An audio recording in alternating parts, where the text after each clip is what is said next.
Video अंत तक देखें। अगर वीडियो अच्छी लगे तो प्लीज़ लाइक करें, सब्सक्राइब करें। महाराज जी के चरणों में कोटि कोटि प्रणाम। महाराज जी एक दोहा पढ़ने के बाद हृदय स्वीकार नहीं कर पा रहा कि ढोल गवार शूद्र पशु नारी सकल ताड़ना के अधिकारी।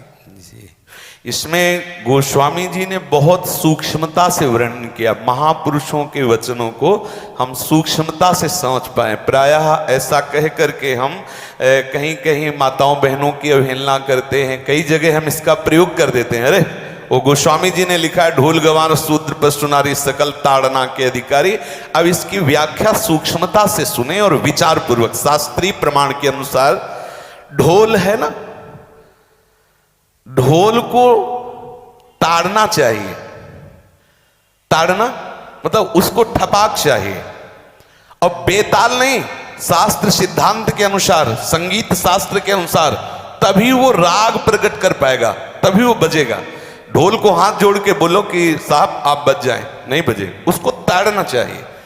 अब ताड़ना शब्द चारों में एक जैसा नहीं लगेगा, शब्द एक ही है ताड़ना, लेकिन ताड़ना के अर्थ अलग अलग हैं। जैसे कनक है, एक ही शब्द है कनक, लेकिन कनक कनक ते 100 गुनी मादकता अधिकाए, वा खाए बोराए जग या पाए बोराए।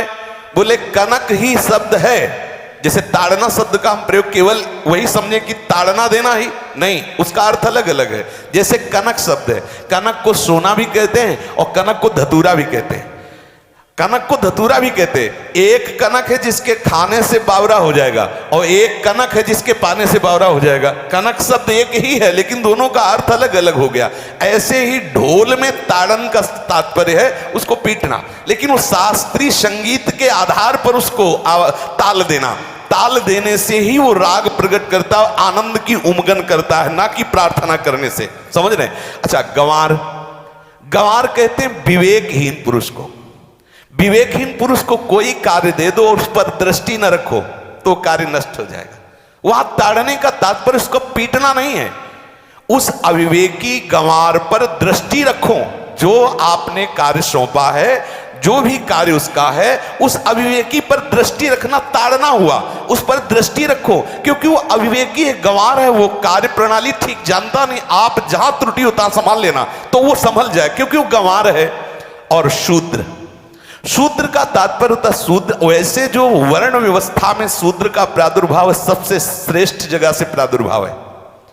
वर्णन आता है ब्राह्मणोश मुखमाशी बाहु राजन्य कृतः उरुददस जत वैश्या पदभ्याग्यं शूद्रो जायत। भगवान के श्री चरणों की ही वंदना होती है। प्राय आपने देखा सबके श्री चरणों की, और शूद्रों का प्रादुर्भाव श्री चरणों से हुआ है। कोई ऐसा न समझे कि शूद्र का मतलब निकृष्ट होता है। यहां शूद्र का तात्पर्य जब से किसी से कहते हैं कि शूद्रवत आचरण करता है, मतलब शास्त्र विरुद्ध सदाचार के विरुद्ध आचरण करना शूद्रवत आचरण की तरफ संबोधन किया जाता है। यहां कहा गया कि शास्त्र की सम्मति, शास्त्र के शासन के अनुसार आचरण हो, सदाचार परायण हो। शास्त्र जिसके लिए जो विधान करता है, शास्त्र शासन स्वीकार करना, यहां शूद्र के ताड़न की बात कही गई। यहां शूद्र ताड़न का तात्पर्य डंडे से प्रहार करना नहीं, समझना। और जो चौथा कहा गया नारी, अगर स्त्री को हम ये कहें कि ताड़न से ही वो केवल काबू में रहती है, तो राष्ट्र में अपने प्रसिद्ध लक्ष्मीबाई जैसी कोई सामर्थ्यशाली वीरांगना, कोई वीरों सामने बड़े बड़े वीरों के दांत खट्टे कर दे, ऐसी बहादुर सिंघनी हुई, अंग्रेजों के दांत खट्टे कर दिए। अगर कोई समझे कि नारी केवल ताड़ने के लिए है तो उसकी मूर्खता है। पुरुष और नारी का समान प्रादुर्भाव हुआ है। भगवान ब्रह्मा के श्री अंग से दाहिनी तरफ से महाराज मनु और बाईं तरफ से उनकी पत्नी उनका प्रादुर्भाव हुआ शतरूपा। शतरूपा, अब आप बोलो एक ही शक्ति के दो भाग हो गए, एक पुरुष रूप धारण कर लिया, एक नारी रूप धारण कर लिया। अब यहां विचार जो है कि उस नारी के ऊपर ताड़न शब्द का क्या प्रयोग है। जैसे आप मार्ग में चले जा रहे हैं और आपने दृष्टि चूक कर दी और नारी आपकी स्त्री पीछे चल रही, तो कोई हमला कर सकता है, क्योंकि वो रत्न है। 14 रत्नों में एक रत्न स्त्री रत्न भी है। स्त्री को रत्न कहा गया है। भगवान श्री राम जब वनवास में जा रहे हैं तो सिया जी को आगे नाव में जब चढ़ाना होता तो पहले सिया जी को चढ़ा, सीए चढ़ाई चढ़े रघुराई, पहले आगे। दृष्टि रखो, दृष्टि चूक गई तो रत्न है, यहां दृष्टि रखना। शासन मतलब उसको पिटाई करना नहीं कि जैसे ढोल को पीटा जाता है ऐसे स्त्री को पीटा जाए, शूद्र को पीटा जाए तो गंवार को, ये व्याख्या नहीं है, ये मूर्खता है, इसे व्याख्या नहीं कहते। जैसे कनक शब्द के कई अर्थ होते हैं, ऐसे ही ताड़न शब्द का यहां अलग अलग प्रयोग है। स्त्री के ऊपर दृष्टि रखो। किस भाव की दृष्टि रखे? क्योंकि वो हमारे यहां रत्न की तरह है, कहीं कोई ऐसा ना हो कि कुदृष्टि वाला कोई उस पर हमला कर दे। पाणी ग्रहण संस्कार में रक्षा का भी सूत्र बताया जाता है कि आपको अभी ये समर्पित है, आप इसकी रक्षा करें। हमारे शास्त्रीय सिद्धांत में देखो, कभी भी स्त्री को अकेला छोड़ने का सिद्धांत नहीं पाया गया। अगर शास्त्रीय सिद्धांत, बच्ची है तो माता पिता के शासन, थोड़ी बड़ी हुई तो भाई आदि के बीच में, और बड़ी हुई तो पति के, और बड़ी हुई तो पुत्रों के, मतलब एक सानिध्य का एक दृष्टि रखी गई है कि यदि आप अपनी दृष्टि में रखेंगे तो उसका अमंगल नहीं होगा, उसका हित नहीं होगा।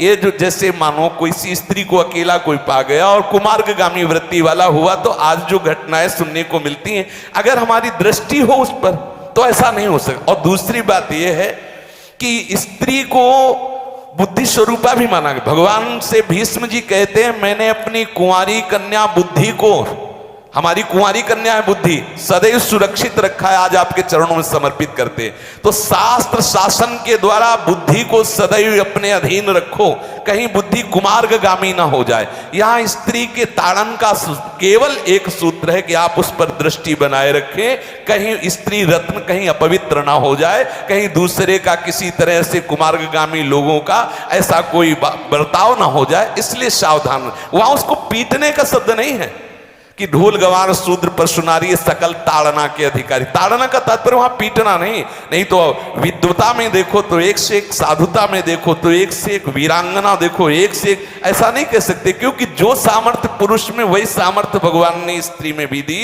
क्योंकि भगवान के ही दो रूप हैं, एक स्त्री और एक पुरुष, समझ रहे ना।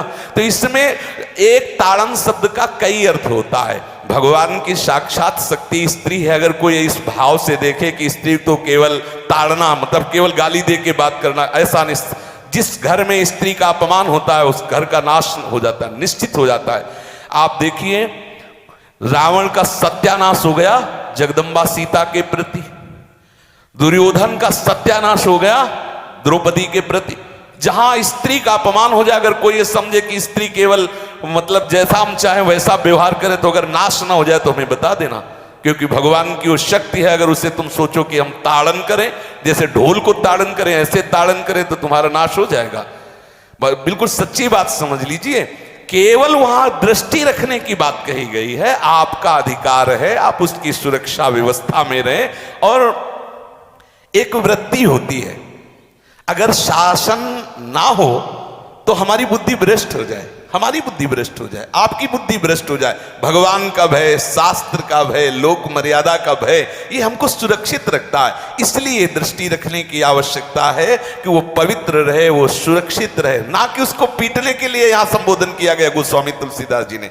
इसलिए सावधानी पूर्वक अपनी वृत्ति को पावन रखते हुए महापुरुषों के वचनों को समझने की चेष्टा की जाए। गोस्वामी जी ने जो यहाँ कहा, ढोल गवार शूद्र परशु नारी सकल ताड़ना के अधिकारी, तो ताड़ना का अलग अर्थ है, अलग अलग। जैसे ढोल में ताड़ना, तो वैसे ही सब जगह नहीं ताड़ना लगेगी। आप देखो, पशु जो है, चालक जो घुड़सवार होता है उसको ताड़ना एड़ी से देता है।